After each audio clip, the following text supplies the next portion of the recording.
अस्सलामु अलैकुम वरहमतुल्लाहि वबरकातुहू। दोस्तों देखें इस बुज़ुर्ग को, माशाअल्लाह इनकी उम्र कितनी बड़ी है और बीमारी की हालत में है, लेकिन नमाज के लिए किस तरीक़े से ये आ रहे हैं।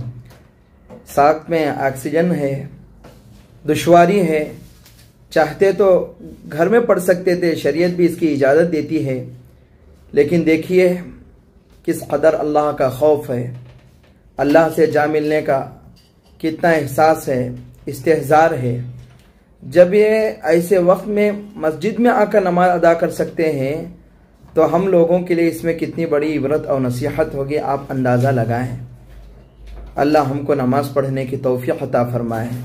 यही वजह है, एक शायर कहता है, पढ़ नमाज पंजगाना न कर कोई बहाना, इसी में है तेरी जन्नत वरना दोज़ख होगा तेरा ठिकाना।